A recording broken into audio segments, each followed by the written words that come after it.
السلام عليكم ورحمة الله وبركاته. الحمد لله رب العالمين، والصلاة والسلام على سيد المرسلين وعلى آله وصحبه أجمعين، أما بعد. قال الله سبحانه وتعالى في كلامه القديم: يا أيها الذين آمنوا أطيعوا الله وأطيعوا الرسول وأولي الأمر منكم إلى آخر الآية. آمنا بالله صدق الله مولانا العظيم. சங்கைக்கும் மிகுந்த மரியாதைக்கும் உரித்தான மேலான பெரியோர்களே, பாசத்திற்குரிய சகோதரர்களே, அருமை நாயகம் ஸல்லல்லாஹு அலைஹி வஸல்லம் அவர்களின் நற்பாக்கியங்கள் நிறைந்த உம்மத்துமார்களே, ஒரு இரண்டு விஷயங்கள் உண்டு. அவை இரண்டுமே போற்றத்தக்கது, சிறந்த காரியம். ஒன்று, சிரமமான நேரத்தில் நாம் பிறருக்கு கொடுப்பது. ஒரு நாளைக்கு முன்னால் நாம் ஒரு வசனத்தை பேசினோம். என்னவென்றால், நமக்கு ஒரு பொருளின் மீது பிரியமும் விருப்பமும் இருக்க அதை நாம் பிறருக்கு கொடுக்கிற போது சொர்க்கத்தை அடையலாம் அப்படின்னு பேசணும். லன் தனாலுல் பிர்ர ஹத்தா துன்ஃபிகு மிம்மா துஹிப்பூன். நீங்கள் விரும்புகிற ஒன்றை பிறருக்கு கொடுக்கிற வரை பிர் நன்மையை அடைந்து கொள்ள மாட்டீர்கள், அதாவது சொர்க்கத்தை அடைய மாட்டீர்கள் என்று அல்லாஹ் சொன்னான். அது ஒரு தனி ட்ராக். அது பிரியமானது, இஷ்டமானது. எனக்கு ரொம்ப பிடிக்கும் ஹல்வா, நான் அதை இன்னொருத்தருக்கு தர்றது. இன்று நாம் பேசுகிற செய்தி, ஒரு கஷ்டமான சூழலில், ஒரு தேவையான நேரத்தில், நமக்கே அதன்பால் தேவை உண்டு, அந்த நேரத்தில் பிறருக்கு கொடுப்பது ஆகச்சிறந்த தர்மம் என்று சொன்னார்கள் கண்மணி நாயகம் ஸல்லல்லாஹு அலைஹி வஸல்லம். உலகத்தில் அப்படியெல்லாம் சில காரியங்களை கொண்டு தான் நாம் ஆகிரத்தில் அல்லாஹுடைய நெருக்கத்தை பெற முடியும். அப்படியே இருந்து கொண்டு எந்த ஒரு பெரிய சிறப்பையும் அல்லாஹ்ட்ட அடைய முடியாது. பரலான காரியங்களை செய்தோம், காரியத்தை முடித்தோம்லாம் இருக்கக்கூடாது.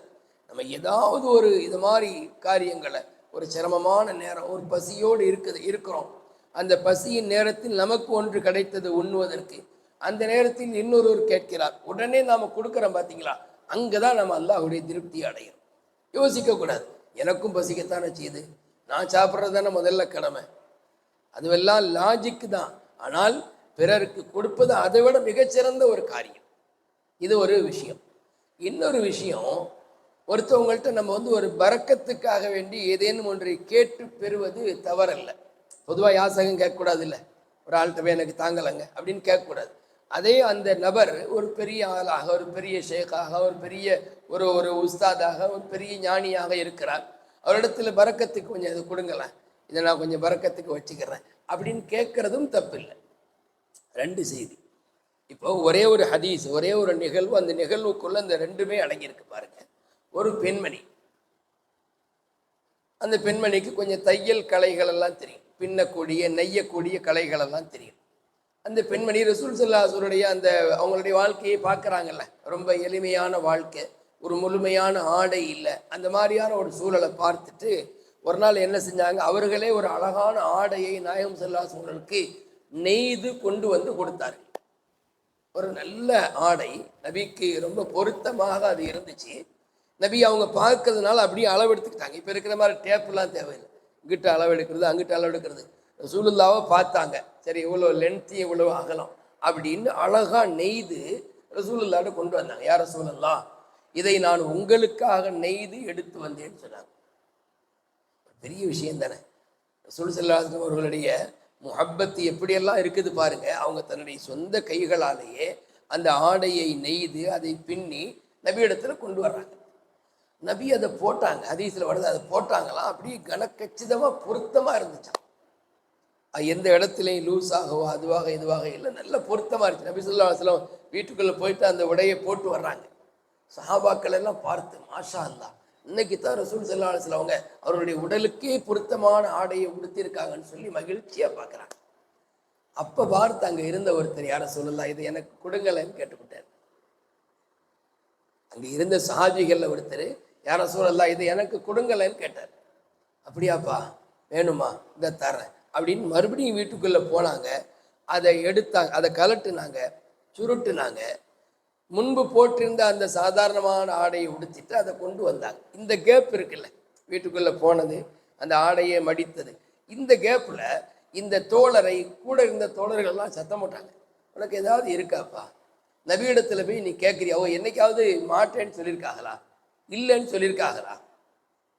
நபி ஸல்லல்லாஹு அலைஹி வஸல்லம் பற்றி கவிஞர்கள் மற்ற அவர்களுடைய அந்த முஹிப்பீன்கள் அன்பர்கள் சொல்லுவாங்க, நபி ஸல்லல்லாஹு அலைஹி வஸல்லம்ங்க தஷஹுதில் வரக்கூடிய அஷ்ஹது அல்லா இலாஹ இல்லல்லாஹ், அல்லாஹ்வை தவிர வேறு யாரும் இல்லை, அந்த அங்கே சொல்லக்கூடிய அந்த இல்லை என்பதை தவிர வேறு எங்கேயும் இல்லைன்னு சொல்ல மாட்டாங்க. ஏதாவது கொடுங்க, என்கிட்ட இல்லையே அப்படின்னு சொல்ல மாட்டாங்க. தன்னிடத்தில் இல்லாவிட்டாலும் முதல்ல மனைவிமார்கள்ட்ட கேட்டு விடுவாங்க, அங்கே இல்லைன்னா தோழர்கள்ட்ட கேட்டு எப்படியாவது ஒரு இடத்துல கொடுத்து அனுப்புவார்களே தவிர இல்லை என்கிற வார்த்தையை சொல்லாதவர்கள் நபி ஸல்லல்லாஹு அலைஹி வஸல்லம்.